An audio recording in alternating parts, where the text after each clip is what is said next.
Hello అండి. ఈరోజు కోయిటి వాళ్ళకి ఏమేమి చేస్తున్నానో చూపిస్తాను, చూసేయండి. ఫస్ట్ రోజు రంజాన్ అనమాట. ఇక్కడైతే కూరగాయలు అన్నీ తెచ్చారు జమియా నుంచి, సామాన్లన్నీ. ఇక్కడ రైస్ అన్నీ తీసి పెట్టుకున్నాను అనమాట వంటకి. ఇక్కడ మటన్ అయితే ముందు ఉప్పు పసుపు వేసి వాష్ చేసుకొని, తర్వాత చెక్క లవంగాలు ఎలగబుడ్డలు అన్నీ గరం మసాలాలు వేసి, ఉప్పు పసుపు అన్నీ వేసి, అల్లం వెల్లుల్లి పేస్ట్ వేసి బాగా కుక్కర్లో ఉడికించుకోవాలి. ఇక్కడ ఇది వచ్చేసి నేను మటన్ రైస్కి ఇంకా మటన్ మచ్చిపూసి చేస్తున్నాను. ఇంకా వచ్చేసి యక్నీ చేస్తున్నాను, పప్పు సూప్ చేస్తున్నాను ఈరోజు. ఇక్కడ చూసేయండి, అవి బీన్స్ కాయలు, క్యారెట్, జుకినీ, సెలరీ ఇవన్నీ ఇప్పుడు తెచ్చినవి అనమాట.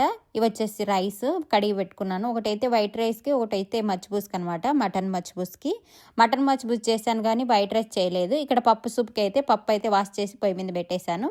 ఇక్కడ కూరగాయలు అయితే కట్ చేసుకుంటున్నాను. ఇవన్నీ యక్నీలేకి, ఇంకా మటన్ యక్నీలేకి, ఇంకా పప్పు సూప్లేకి అనమాట, రైస్లేకి అన్నీ అయితే ఇలా కట్ చేసుకుంటున్నాను. ఒక పక్క మా పాపతో ఫోన్ మాట్లాడుతున్నా. ఈరోజు ఫస్ట్ డే ఎగ్జామ్ కదా, ఇంటర్ ఫస్ట్ ఇయర్ వాళ్ళకి ఎగ్జామ్స్ కదా ఈరోజు. మా పాప ఇంటర్ ఫస్ట్ ఇయర్. ఈరోజు ఎగ్జామ్ రాసి వచ్చింది. ఎలా రాసావు ఏంటి అనేది అడుగుతున్నాను అనమాట. బాగా రాశానని చెప్తుంది. ఇక్కడ డాడీ కూడా నాకు హెల్ప్ చేస్తున్నాడండి. ఆకుకూరలు అన్నీ ఒలిచిస్తున్నాడు. ఎక్కువ వర్క్ ఉంది అని చెప్పేసి డాడీ కూడా నాకు ఈరోజు బాగా హెల్ప్ చేశాడనమాట.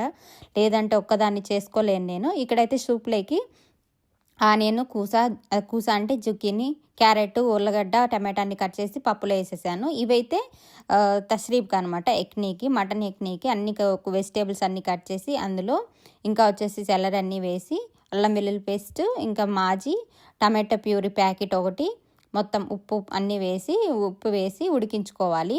హాట్ వాటర్ వేసి నేనైతే ఇక్కడ ఉడికించుకుంటున్నాను. తర్వాత అయితే కొద్దిగా ఉడికిన తర్వాత మనం ముందుగా కుక్కర్లో వేసిన ఉడికించిన మటన్ని ఇంకా ఆ వాటర్ని కూడా వేసి మళ్ళీ ఉడికించుకోవాలన్నమాట. చూసేయండి, మటన్ అయితే సపరేట్ చేసుకుంటున్నాను. ఇక్కడ ఉడికిపోయింది మటన్ అయితే. అంతా సపరేట్ తీసుకొని అందులో ఉన్న మసాలా దినుసులు అన్నీ తీసేయాలండి. అలాగే వేయకూడదు, వీళ్ళు తిన్నారనమాట. నేనైతే మటన్ సపరేట్ చేసేసి మళ్ళీ అవి వంచుకుంటున్నాను ఇక్కడ వాటర్ అంతా.